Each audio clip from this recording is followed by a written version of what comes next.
Bir daha xoş gördük.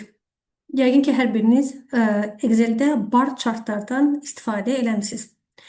Və indiki videoda biz sadəcə çalışacağıq ki, belə bir bar chartların necə daha maraqlı bir formalarda hazırlandığını sizə göstərək. Məsələn, hal-hazırda gördüyünüz, ekranda gördüyünüz bar chartı hazırlamağa çalışacağıq.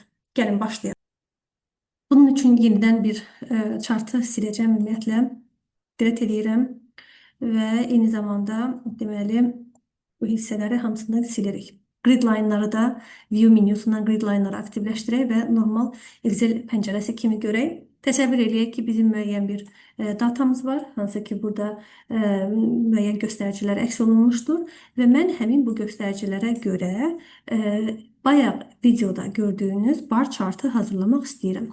Bunun üçün əvvəlcə deməli bizə əlavə 4 sütun lazım olacaq. Ctrl+Shift+ düyməsinin köməkliyi ilə 4 əlavə sütun açıram. Və sütunların birində sadəcə olaraq 5% olaraq qeyd edeyim və bunu 5%-ə, yəni bütün xanaları 5% olaraq bərabər edirəm. Eyni şeyi ən sonuncu xanaya da deməli yazıram. Deyək ki, burada da 5%-ə bərabərdir. Bunu nə üçün izah eləyəcəm, nəyə görə biz bu formaya gətiririk? Yəni, elə bilin ki, ilk və son sütunların eyni faizlərdən ibarət olacaq. Və nə zaman ki, burada faiz dəyişən kimi avtomatik hamısına təsir edəcək. Daha sonra ikinci addım kimi nə edirik? Bərabər qoyub faktiki göstəricidən bizim hazırladığımız, baxın, bu faizi çıxırıq. 83% və bunu beləcə aşağı sürüşdürürük. Üçüncü sütunda isə sadəcə 100%-dən, yəni 1-dən çıxırıq bizim aldığımız bu fərqi və onu da çıxırıq həminki bu 5%-i bu formada. Deməli, nəticə olaraq hər bir kateqoriya üçün, baxın, bu 4 sütunun cəmi 100-ə bərabər olur.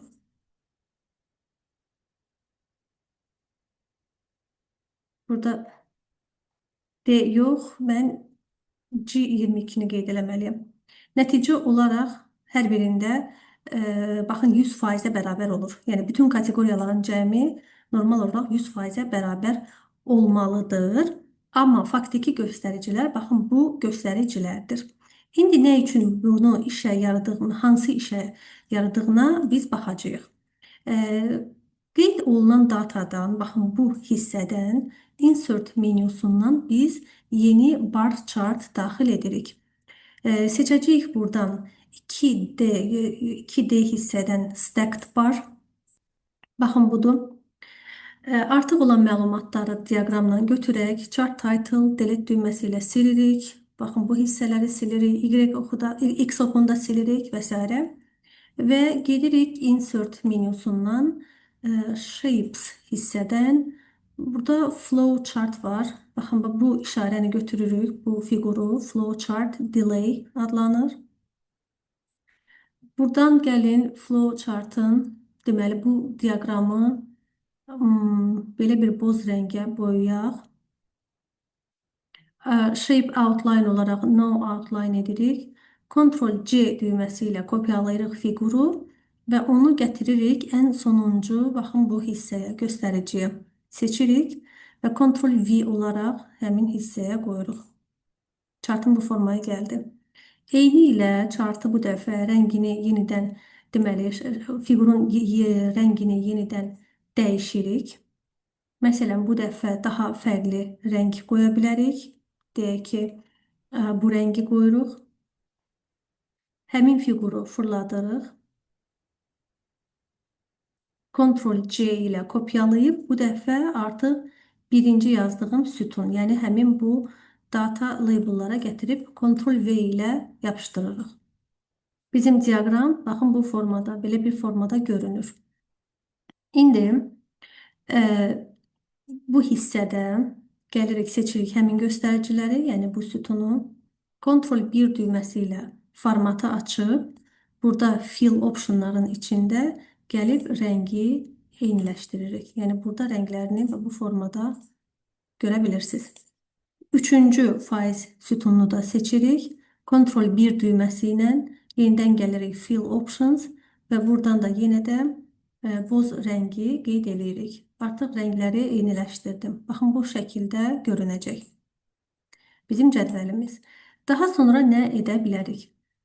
Bizə lazımdır aktual, yəni real göstəricilər cədvəldə əks olunsun. Öncədən bir şeyə fikir verin. Bar chart yaradan zaman bizim kateqoriyalarımız, yəni meyvə adları əks istiqamətdə, əks sırayla düzülüb. Baxın, burada eyni ilə cədvəldəki siyahının olduğunu istəyirəmsə, deməli, Y oxunu seçirəm. Ctrl 1 ilə format axis komandasını çağırıram və burada Axis optionlardan gəlirik. Categories in reverse order, yəni əks sıra ilə sıralayıram.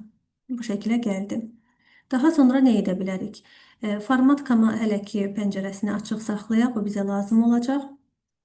Deməli, burada seçə bilərik. Baxın, bu kiçik olan, deməli, bu 5%lər olan sütunu və bu hissədən qrafikin kənarındakı plus işarədən data labelları aktivləşdirə bilərik. Və data labelları aktivləşdirdikdən sonra diaqramda onun üzərində həmin bu data labelları seçə bilərik. Gəlirik pəncərədə, format pəncərəsindən labelların adını kateqoriya adı olaraq qeyd edirik. Category name. Və yerdə qalan digər seçimləri buradan götürürük. Sadəcə olaraq bizdə ekranda kateqoriyaların adları görünür. Baxın, bu şəkildə.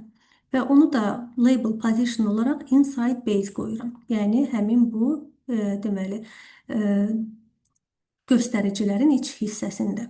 Sadəcə home menyusundan gəlib burada rəngini dəyişə bilərəm. Ondan sonra biraz şrifti böyüdə bilərəm və s. Əgər bu kateqoriya adları artıq diaqramın içində varsa, artıq bizdə Y oxuna ehtiyac yoxdur. Mən onu seçib delete düyməsi ilə silə bilərəm. Gəlin elə eləyək ki, hər bir product məhsulun kənarında da onun faktiki göstəricilər, yəni bu faizlər görünsün. Bunun üçün necə eləyə bilərik? Deməli, bu hissəni seçirik. Baxın, buranı, yəni 3-cü sütunu buradan. Yenidən Ctrl 1 düyməsi ilə format pəncərəsini çağırsaq, burada deməli biz data labellarımızı, baxın, bu hissədən data labelları aktivləşdirə bilərik. Həmin faizləri seçib, yenidən buradan deməli seçirik, gəlirik və buradan sadəcə götürürəm values from cells. Və bizə açılan pəncərədə sadəcə bizə lazım olan faizlər sütununu özümüz seçirik. Həmin bu diapazonu. OK. İndi görəcəksiniz ki, ekranda həm deməli buradakı məlumatlar əks olunub, həm bu hissədəki məlumatlar əks olunub. 2% var. Ona görə mən həmin data labelları seçib, aşağıdakı, baxın, burada value və show leader lines, bunları silirəm, ehtiyac yoxdur. Sadəcə özümün seçdiyi faizləri saxlayıram. Yenidən gəlirəm home menyusunda rənglərini dəyişə bilərəm, biraz format verə bilərəm və s. Bu şəkildə qoya bilərik. Həmçinin burada position olaraq inside base qoya bilərik. Yəni düz kənarında olsun bu şəkildə. Hətta siz deməli bu diaqramın içindəki göstəriciləri seçib format menyusundan gap width var. Yəni boşluqlar arasında nə qədər olsun boşluqlar. Məsələn, bunu götürüb deyək ki, 75% edə bilərik. Və yaxud biraz çox və yaxud azalda bilərsiniz. İndi format pəncərəsi artıq lazım deyil, bağlayıram. Cədvəlimiz, bar chartımız bu şəkildə görsənir. Elə edə bilərik ki, hətta məsələn buradakı grid line'lar, yəni buradakı xəttlər, diaqramın içindəki xəttlər belə görünməsin. Kənarlarında border varsa, borderı silə bilərəm. Bütün diaqramı seçib Ctrl 1 düyməsi ilə bir daha xoş gördük.